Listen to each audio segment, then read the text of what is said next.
Hello, today let's start a new chapter sequence and series. इस chapter में हम लोग सीक्वेंसेस के बारे में देखेंगे कि सीक्वेंस किस किस तरीके के होते हैं और सम ऑफ वो सीक्वेंसेस जो हम लिखते हैं, सीक्वेंस के अंदर जो भी टर्म आती है उसको बोलते हैं हम टर्म। ठीक है, और उन टर्म्स का जो सम होता है उसको हम बोलते हैं सीरीज। ठीक है, जैसे कि मान लो कोई भी सीक्वेंस इस तरीके का है, जैसे मान लो आपकी फर्स्ट टर्म है a1 is equal to let's say 2, a2 is equal to let's say 4, a3 is equal to let's say 8। इस केस में एक सीक्वेंस बन रहा है। इस तरीके से आप लोग बोल सकते हो कि आपका जो a10 होगा वो क्या होगा, a10 हो जाएगा लेट्स से 1024। इस तरह का आपको कोई सीक्वेंस दिया हुआ है, तो ये सीक्वेंस है और ये सारी टर्म ये क्या है, टर्म्स है। इसको हम बोलेंगे फर्स्ट टर्म, ठीक है, इसको बोलेंगे सेकंड टर्म, तो इस तरह रहेगा, और इसको बोलेंगे हम 10th टर्म। सो इस केस में एक सीक्वेंस है इसमें कि 10 टर्म है। ठीक है, अ सीक्वेंस विद 10 टर्म्स। ठीक है, कुल मिलाकर इसमें 10 टर्म है और हर टर्म में कुछ रिलेशन है। आप देखो, पहली टर्म 2 है, यानी पहली टर्म क्या है, 2 है। दूसरी टर्म को लिख सकता हूं मैं 4 है, मतलब 2 का स्क्वायर है। तीसरी टर्म क्या है, 8 है, यानी 2 का क्यूब है। ऐसे ही फोर्थ टर्म क्या होगी, 2 टू द पावर 4। तो एक फिक्स पैटर्न आप देख रहे हो। पैटर्न क्या है, बेस 2 है और आपकी जो पावर है वो आपकी 1 से शुरू हो रही है, 1 2 3, अगली टर्म आएगी 2 टू द पावर 4। इस तरह आप करते जाओगे। आपकी 10 टर्म क्या है, 2 टू द पावर 10, और 2 टू द पावर 10 हम जानते हैं क्या होता है, 1024 होता है। ठीक है, आप निकाल भी सकते हो। 2 टू द पावर 5 कितना होता है, 32 होता है। इंटू 2 कर दो, 2 टू द पावर 6 क्या हो जाएगा, 64। 2 टू द पावर 7 क्या हो जाएगा, 128। 2 टू द पावर 8 क्या हो जाएगा, 256। 2 टू द पावर 9 क्या हो जाएगा, 512, और 2 टू द पावर 10 क्या हो जाएगा, 1024। 512 का दुगना कितना हो गया, 1024। तो इस तरह हमने देखा एक तरह का एक पैटर्न बन रहा है, राइट। तो एक पैटर्न फॉलो हो रहा है। ठीक है, एक पैटर्न हम देख रहे हैं यहाँ पे, जैसे जैसे जैसे हम देख रहे हैं टर्म्स को, तो इस पैटर्न को पढ़ना होता है। और किसी भी एक सीक्वेंस जिसमें एक पैटर्न होता है, ठीक है, उसका बेसिकली हम देखते हैं कि किस तरीके का पैटर्न है। क्या वो सीक्वेंस एक एपी है या वो सीक्वेंस एक जीपी है। एपी के बारे में आप पहले पढ़ चुके होंगे। ठीक है, तो वो सीक्वेंस एक एपी हो सकता है। एपी का मतलब है अरिथमेटिक प्रोग्रेशन। अरिथमेटिक प्रोग्रेशन इसको बोलते हैं, शॉर्ट में एपी एपी लिखते हैं हम लोग। इसी तरीके से हम लोग लिख सकते हैं, पढ़ेंगे जीपी, ज्योमेट्रिक प्रोग्रेशन। ये भी एक तरह का सीक्वेंस है। जैसे ऊपर वाले केस में मैंने जो आपको बनाया है 2 की पावर 1 से लेकर 2 की पावर 10, ये एक्चुअली एक जीपी है। ठीक है, ये एक्चुअली जीपी है। मैं आपको आगे बताऊंगा जीपी क्यों है, बट ये एक्चुअली जीपी है क्योंकि एपी नहीं है ये। और एपी क्यों नहीं है, क्योंकि एपी में आपने पढ़ा है कि कॉमन डिफरेंस आपका सेम होना चाहिए। यहाँ पे कॉमन डिफरेंस सेम नहीं है। कहीं पहली टर्म 2 है, दूसरी टर्म 4 है, तीसरी टर्म 8 है, चौथी टर्म 16 है। हर आजू बाजू वाली टर्म के बीच में डिफरेंस सेम नहीं है। सो ये दो है। इसके अलावा एक एचपी भी होता है, हार्मोनिक प्रोग्रेशन। ठीक है, सो इस तरह के कुछ सीक्वेंस हम यहाँ पढ़ेंगे इस चैप्टर में। इनका जनरल टर्म निकालना, इनका सम ऑफ टर्म निकालना, ये हम सीखेंगे यहाँ पे।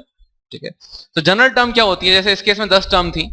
अगर मुझे जनरल टर्म लिखना होता तो मैं क्या लिखता, जनरल टर्म में हम लिखते हैं एन की टर्म में। जनरल टर्म का मतलब होता है टर्म इन बेसिकली जो कि एन की टर्म्स में हम लिख सकें।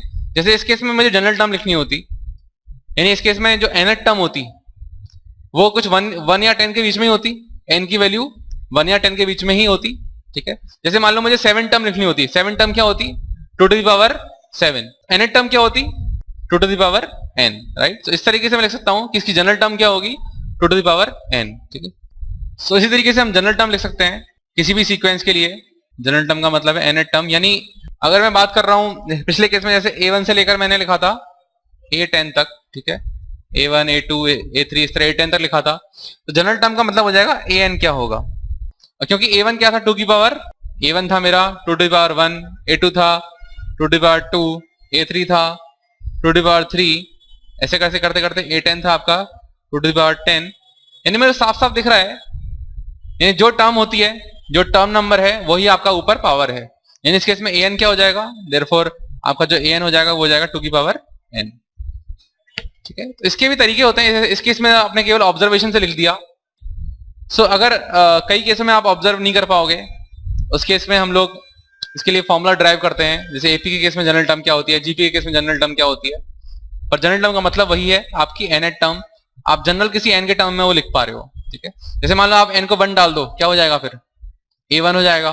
a1 मतलब 2 टू द पावर 1, a2 मतलब 2 टू द पावर 2। तो आप n की वैल्यू डाल दोगे तो आपके पास सारी टर्म्स आ जाएंगी। तो ये जनरल टर्म का फायदा रहता है, ठीक है। इसको हम निकालना सीखेंगे एपी के लिए, जीपी के लिए और जो भी हम पढ़ेंगे। तो ये रही बात सीक्वेंस की। और सीक्वेंस में कितने भी टर्म हो सकते हैं, जैसे पिछले केस में मैंने 10 टर्म दिखाया आपको, ठीक है। सीक्वेंस में इनफाइनाइट टर्म भी हो सकते हैं, ठीक है। और इसीलिए हम लोग सीक्वेंस में दो कैटेगरी डिफाइन करते हैं, एक तो होता है फाइनाइट सीक्वेंस, एक होता है इनफाइनाइट सीक्वेंस। इनफाइनाइट सीक्वेंस का मतलब है जिसमें इनफाइनाइट टर्म्स हो, इसमें आपकी फाइनाइट टर्म्स होंगी। फाइनाइट मतलब काउंटेबल टर्म्स होंगी, ठीक है। आप इन टर्म्स को गिन सकते हो, ये काउंटेबल होंगी, ये होंगी अनकाउंटेबल। सो ये हो गया यहाँ पे। तो सीक्वेंस इन जनरल कैसा भी हो सकता है, जरूरी नहीं है कि ये आपने देखा था टू से मल्टीप्लाई हो रहा था हर टर्म। सीक्वेंस एक ऐसा भी हो सकता है जैसे कि मान लो मैं लिखना है सीक्वेंस ऑफ प्राइम नंबर, मान लीजिए मुझे लिखना है। तो सीक्वेंस ऑफ प्राइम नंबर कैसा होगा, इसमें आएगा 1 is neither prime nor composite, तो 1 नहीं होगा प्राइम में। 2 आएगा, 3 आएगा, 5 आएगा, 7 आएगा, फिर 11 आएगा, 13 आएगा, 17 आएगा, ऐसे चलता जाएगा। इसमें कितनी टर्म होंगी, फाइनाइट होगा इनफाइनाइट होगा, इनफाइनाइट होगा, राइट। इसका कोई अंत नहीं है, ठीक है। तो इसलिए मैं लिखूंगा यहाँ पे इनफाइनाइट टर्म्स होंगी। तो ये एक आपका इनफाइनाइट सीक्वेंस होगा, ठीक है। उसी तरीके से मान लीजिए मुझे नेचुरल नंबर लिखना पड़ता, sequence of natural number. Sequence of natural number क्या होगा, अब ये वाला जो सीक्वेंस ऑफ प्राइम नंबर है, इसमें कोई पैटर्न दिख रहा है आपको, इसमें कोई पैटर्न नहीं है, ठीक है। क्योंकि कभी देखो 1 इंक्रीज हो रहा है, कभी 2 इंक्रीज हो रहा है, फिर 2 इंक्रीज हुआ, फिर इतना इंक्रीज हो गया, तो मतलब कोई पैटर्न इसमें नहीं है, ठीक है। और फिर 17 के बाद क्या आएगा, 19 आएगा, तो कोई पैटर्न इसमें नहीं मिलेगा आपको। तो ना ही ये एपी है, ना ही ये जीपी है, क्योंकि इसमें कोई इस तरह का मुझे साफ साफ पैटर्न नोटिस में नहीं आ रहा है, ठीक है। सो ये एक पैटर्न हम नहीं पता कर पा रहे हैं, पर एक सीक्वेंस तो है ही है, ठीक है, क्योंकि कलेक्शन ऑफ टर्म्स है ये, ठीक है। कलेक्शन ऑफ टर्म को हम सीक्वेंस बोलते हैं। सो यदि मान लो मैं आपसे बोलता है सीक्वेंस ऑफ नेचुरल नंबर क्या होता, सीक्वेंस ऑफ नेचुरल नंबर में आप लिखते हैं 1 2 3 4 5, ये भी क्या होता है, एक इनफाइनाइट सीक्वेंस होता। पर ये एक फिक्स पैटर्न है, इसमें आपका ये हमेशा 1 से इंक्रीज हो रहा है, ठीक है। यहां आप चले तो आपने किया +1, फिर आप यहां चले आपने किया +1, फिर आप यहां चले आपने किया +1, यानी ये क्या है, एक एपी है, ठीक है। इसमें फिक्स पैटर्न है, एक पैटर्न है, पर ये भी क्या है, एक इनफाइनाइट सीक्वेंस है। तो कलेक्शन ऑफ टर्म्स को हम सीक्वेंस बोल रहे हैं यहाँ पे। और इस केस में हम जनरल फॉर्मूला नहीं निकाल पाएंगे। जैसे कि मान लीजिए इस केस में आपको जनरल फॉर्मूला निकालना हो, क्या इस केस में जनरल फॉर्मूला निकल पाएगा, प्राइम नंबर के केस में क्या जनरल फॉर्मूला निकल पाएगा? क्योंकि जिस केस में आपका सीक्वेंस ही कंफर्म नहीं है, सीक्वेंस किस तरह से रिपीट हो रहा है, आपको पैटर्न ही समझ में नहीं आ रहा, यानी उस केस में क्या होगा, कोई जनरल फॉर्मूला नहीं होगा, ठीक है। इन सीक्वेंस को केवल आप वर्बली समझा सकते हो कि भाई इस तरह प्राइम है, वर्बली समझा जा सकता है, यानी इसके अंदर वही टर्म है जो कि या तो खुद से डिवाइड होती है या फिर 1 से डिवाइड होती है, राइट। सो इनको वर्बली समझा जा सकता है, बट इनका कोई फिक्स पैटर्न नहीं होगा, इसलिए इनकी कोई जनरल टर्म नहीं होगी। तो आप लिख सकते हो नो जनरल टर्म। बट क्या इस केस की जनरल टर्म होगी, नेचुरल नंबर वाले केस की? हाँ, जनरल टर्म होगी, ठीक है। तो इस केस में जनरल टर्म होगी, और वो हम लिख भी सकते हैं। जैसे मान लो फर्स्ट टर्म क्या है, फर्स्ट 1 है, सेकंड टर्म 2 है, थर्ड टर्म 3 है, 100 टर्म क्या होगी, 100 होगी, ठीक है। यानी nth टर्म क्या होगी, n होगी, राइट। तो इसकी nth टर्म क्या हो जाएगी, nth टर्म हो जाएगी आपकी n के बराबर। तो इस केस में भी ऑब्जर्वेशन से हमने लिख दिया कि आपकी nth टर्म n होगी, पर हमेशा आप जरूरी नहीं ऑब्जर्वेशन कर पाओ, इसलिए हम डिटेल एपीजीपी में पढ़ेंगे कि जनरल टर्म क्या होती है। यानी ये ऐसे एक्सप्रेशन था जिसको आपको वर्बली समझाना पड़ेगा, इसमें एक पैटर्न था, इसलिए आपने एक जनरल टर्म इसकी लिख पाए। पैटर्न होगा तभी तो लिख पाओगे जनरल टर्म। सो ये थी सीक्वेंस की बात। अब देखते हैं सीरीज हम किसे बोलते हैं।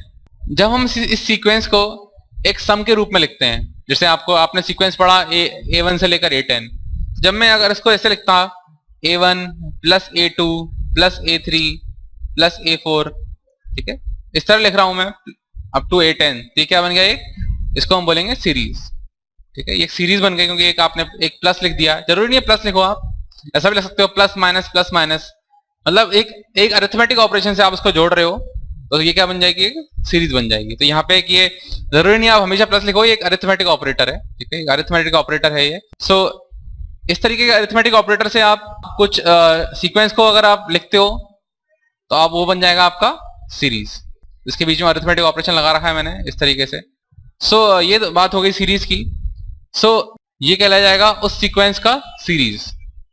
और इस केस में भी क्या हो, सीरीज क्या हो सकती है, सीरीज आपके फाइनाइट भी हो सकती है और इनफाइनाइट भी हो सकती है। तो अगर आपका सीक्वेंस ही इनफाइनाइट है तो आपकी सीरीज भी इनफाइनाइट हो जाएगी, क्योंकि ये सीरीज किसकी है, सीरीज ऑफ अ सीक्वेंस। सो इस केस में हमने ऐसे देखा, और इस चीज को हम लोग सिग्मा नोटेशन में लिखते हैं कई बार। जैसे मान लो इसको मैं लिख सकता था, इसको ऐसे भी लिख सकता था मैं, सिग्मा ए के इज इक्वल टू 1 से लेकर 10। सिग्मा नोटेशन है, बेसिकली ये ग्रीक लेटर होता है सिग्मा, ठीक है। इसको लिखते हैं सिग्मा, ऐसे ही बोलने के लिए ऐसे हो जाता है SIGMA। सिग्मा का मतलब होता है, जब आप लगाते हो ना सिग्मा ए के इक्वल टू 1 से लेकर 10, इसका मतलब है A1 plus A2 plus, sigma का मतलब बाय डिफॉल्ट है सारे टर्म्स को प्लस करना है आपको, A1 प्लस A2 1 से लेकर कहां तक, 10 तक। ये होता है नोटेशन, तो ये सिग्मा नोटेशन इसको बोला जाता है। कई बार आपको सीरीज इस तरीके से दी जाती है सिग्मा नोटेशन की तरह। इन जनरल एक सीरीज इस तरह की होगी, लेट्स से मान लो आपकी टर्म 1 से लेकर n तक है, मान लो आपको किसी सीक्वेंस में n टर्म्स हैं, तो आप उसको सीरीज कैसे लिखोगे, सीरीज लिखोगे आप सिग्मा ए के इक्वल टू 1 से लेकर n तक, k इक्वल टू 1 से लेकर n तक आप इस तरह लिखोगे अगर आपकी n टर्म्स हैं, ठीक है। इनफाइनाइट टर्म होंगी तो क्या होगा, k इक्वल टू 1 से लेकर इनफाइनाइट आ जाएगा यहाँ पे। सो ये हो गया। पर तो मैं एक बार फिर से दोहरा देता हूँ कि सीरीज का मतलब है, इस तरीके से लिखने का मतलब है सीरीज। सीरीज का मतलब ये नहीं है कि इसका सम क्या आया है, राइट। जैसे कि फॉर एग्जांपल यदि मैं बोलता हूं आपसे 1 प्लस 3 प्लस 5 प्लस 7, ये एक फाइनाइट सीरीज है, इसमें कितनी टर्म है, 4 टर्म्स है, राइट। तो फाइनाइट सीरीज है, तो ये जो ऐसे लिखना है इसको हम बोलेंगे सीरीज। और इसका जो सम आएगा वो क्या आएगा निकल के, वो जो भी आए, जैसे 16 आएगा इस केस में, ये 16 जो होगा उसको हम बोलेंगे सम ऑफ अ सीरीज। कंफ्यूज ना हो, सीरीज का मतलब ये है और सम ऑफ अ सीरीज का मतलब ये है। तो ये एक एग्जांपल था। इसके अलावा जैसे कुछ और एग्जांपल हम देख सकते हैं सीक्वेंस, बेसिक सीक्वेंस समझाने के लिए। लेट्स टेक एग्जांपल, एक सीक्वेंस को समझने के लिए। लेट्स से आपके पास है an is equal to 2n plus 5। अब an का मतलब क्या होता है, जनरल टर्म, यानी कि nth टर्म। an का मतलब हो गया nth टर्म, यानी कि जनरल टर्म। ये आपको जनरल टर्म दी हुई है। तो इस केस में आपको बताना है कि सीक्वेंस क्या होगा। सीक्वेंस क्या होगा, तो मतलब फर्स्ट टर्म कैसे निकाल सकते हैं, फर्स्ट टर्म में हम डाल देंगे n को 1, यानी वो हो जाएगा 2 इंटू 1 प्लस 5, ये कितना आ जाएगा 7। a2 होगी आपकी 2 इंटू 2 प्लस 5, ये हो जाएगा आपका 9। a3 होगा आपका 2 इंटू 3 प्लस 5, ये हो जाएगा आपका 11। इस तरह आप सारा निकाल सकते हो, ठीक है। इस तरह आप सारा निकाल सकते हो। आप देख रहे हो क्या बन रहा है, ये एक एपी बन रहा है, ठीक है। एपी बन रहा है क्योंकि आपके ने यहाँ गए तो आपने क्या किया +2, यहाँ गए तो आपने क्या किया +2। क्यों हो रहा है ऐसा, क्योंकि हर बार एक 2 का फैक्टर और जुड़ जाता है यहाँ पे, राइट। पहले 2 इंटू 1 था, फिर 2 इंटू 2 हो गया, फिर 2 इंटू 3 हो गया, राइट। हमेशा एक 2 जुड़ जाता है। ये वाली टर्म तो फिक्स है ना 5, यानी एक ये एपी बन रहा है, ठीक है। तो इस तरह हम एक जनरल टर्म हमें पता हो तो हम सीक्वेंस पता कर सकते हैं। तो सीक्वेंस क्या हो गया, सीक्वेंस हो गया आपका 7 9 11 13, इस तरीके से कहां तक जाएगा, ये इनफाइनाइट तक जाएगा, ठीक है।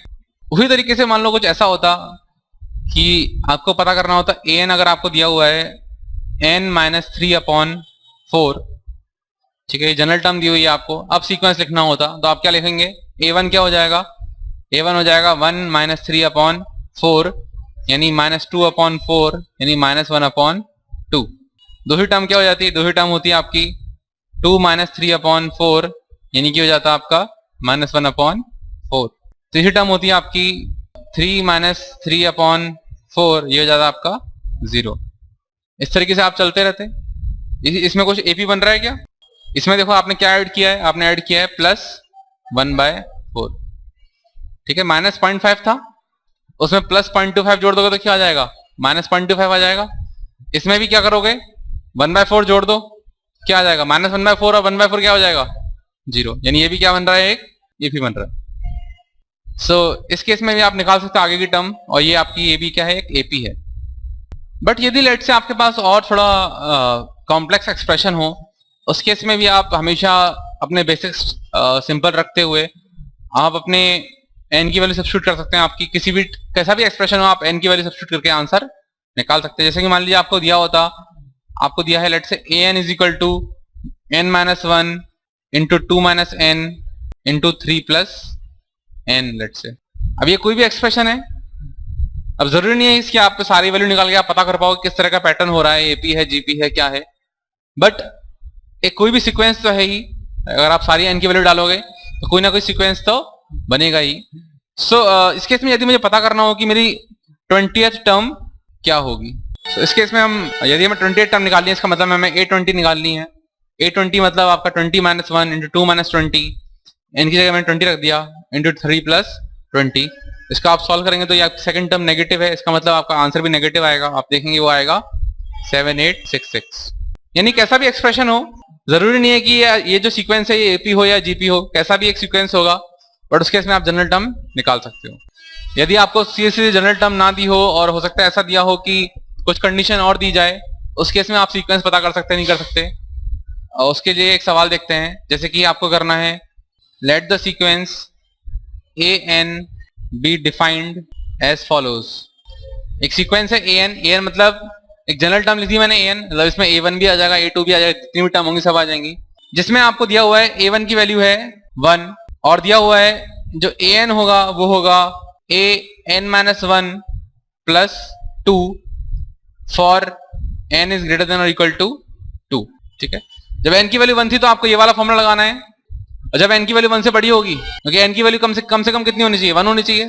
सबसे पहली टर्म क्या होगी, फर्स्ट टर्म होगी, तो n की वैल्यू मिनिमम कितनी हो सकती है, 1 हो सकती है। 1 तो 1 के लिए तो ये हो जाएगा a1, और 2 के बाद आपको ये फॉर्मूला यूज करना है। ठीक है, जब n 2 या 2 से बड़ा हो तो आपको ये फॉर्मूला यूज करना है। तो इस केस में आपको बताना है कि आपकी सीरीज क्या होगी। ठीक है, आपको बताना है राइट द करस्पॉन्डिंग सीरीज। दिए हुए सवाल में आपको कोई भी जो nth टर्म थी वो आपको दी हुई थी पिछली वाली टर्म से 2 ज्यादा है।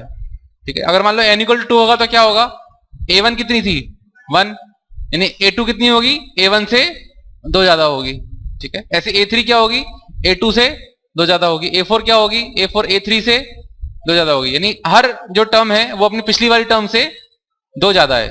ठीक है, और हर टर्म 2 बड़ी है तो क्या होगा, ये AP हो जाएगा, जिसका कॉमन डिफरेंस 2 है। राइट, तो एक तरीका था। और दूसरा आप इसमें फॉर्मूला भी पुट कर सकते हैं, जैसे कि हमें फॉर्मूले में वैल्यू रखनी हो तो हो जाएगा, जैसे मान लो n = 2 रखना है मेरे को, तो ये बन जाएगा a2 = 2 - 1 हो जाएगा 1, a1 + 2। a1 मुझे पता था 1, यानी हो जाएगा 1 + 2 यानी कि 3। अब मुझे a2 पता लग गया, अब इस फॉर्मूले में क्या करूंगा, मैं 3 डाल दूंगा। 3 से क्या हो जाएगा, a3 बराबर a2 + 2, a2 + 2, a2 मुझे पता है 3 आया है, 3 + 2 क्या हो जाएगा 5। अब मुझे 4 निकालना है, a3 + 2, a3 मुझे पता लग गया, 5 आ चुका है पहले। तो आप देखेंगे इस तरह आप सारी टर्म निकाल सकते हैं। यानी ये भी क्या बन रहा है, ये भी क्या है, AP बन रहा है। ठीक है, ये एक AP बन रहा है, और ये सीक्वेंस इस तरह फॉलो हुआ 3 5 7। इसके बाद क्या आएगा, इसके बाद आएगा 9 11। अगर आपसे पूछा जाए लेट से, वैसे तो सीरीज तो ये इनफाइनाइट सीरीज बन रही है, अगर आपको कोई लास्ट टर्म नहीं दी हुई है, अगर आपको बोला जाए कि भाई ये लास्ट टर्म है इस पे रुक जाओ, तो हम वहां तक रुक जाएंगे। अगर आपसे कुछ नहीं बोला जाता, यानी हम इसको हमेशा इनफाइनाइट तक चलाते रहेंगे। अगर आपसे ये पूछा सकता है सवाल में कि बताओ फर्स्ट 3 टर्म कितनी होंगी, फर्स्ट 5 टर्म क्या होंगी, फर्स्ट 5 टर्म क्या होंगी 3 5 7 9 11, तो हम केवल उस समय केवल 5 ही सॉल्व करेंगे, पूरा सॉल्व करके नहीं देखेंगे। ठीक है, तो जैसे ही सवाल में पूछा जाएगा हम वैसा सॉल्व कर लेंगे हम लोग। So, एक सवाल, एक बहुत ही कॉमन सीक्वेंस होता है फिबोनाची सीक्वेंस, आपने सुना होगा फिबोनाची सीक्वेंस। तो इसमें एक फिक्स पैटर्न आता है, एक बहुत ही स्टैंडर्ड पैटर्न आता है, तो उसको हम देखते हैं फिबोनाची सीक्वेंस। इसको हम डिफाइन करते हैं, फिबोनाची सीक्वेंस को हम ऐसे डिफाइन करते हैं, इस केस में आपका a1 = a2 = 1 होता है, और आपका जो an होता है वो होता है पिछली 2 टर्म का सम। जैसे अभी an है, ये होगा आपका an-1 प्लस an-2 का सम। और खास बात यह है कि ये वाला फॉर्मूला कब होगा, जब आपका n 2 से बड़ा हो या फिर 3 से बराबर या ज्यादा हो। ठीक है, n = 1 और 2 के लिए तो ये हो गया 1, और 3 से क्या होगा, 3 ऑनवर्ड्स आपका ये फॉर्मूला लगेगा, 3 के लिए 4 के लिए।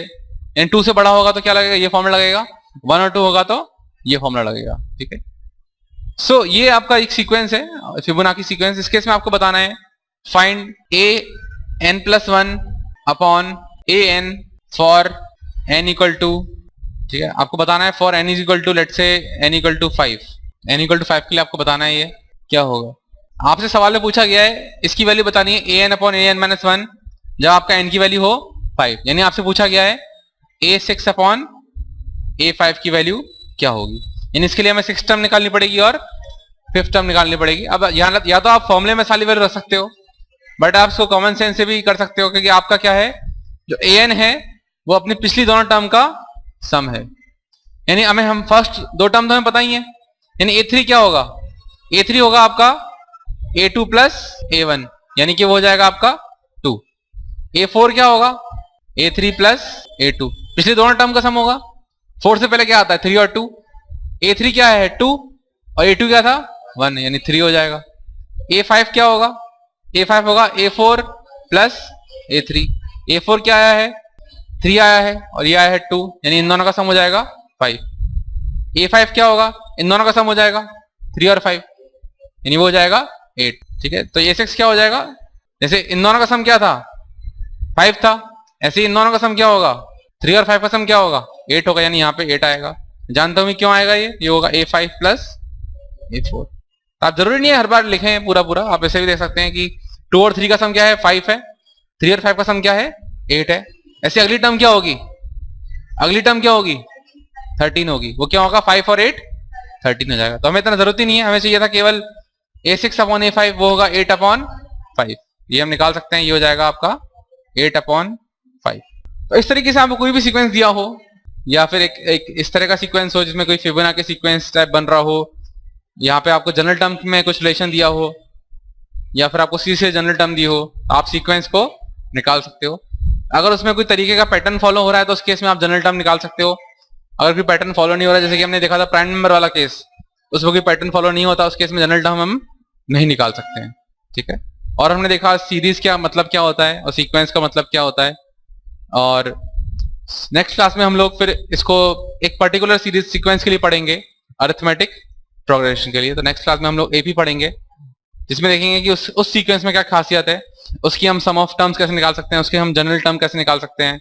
ठीक है, तो इसका बेसिकली एप्लीकेशन ये है सीक्वेंस सीरीज का, क्योंकि कई सारी जो हम डेटा देखते हैं लाइफ में, कई सारा डेटा ऐसा होता है जो रिपीट कर रहा होता है अपने आप को, इसमें एक पैटर्न होता है।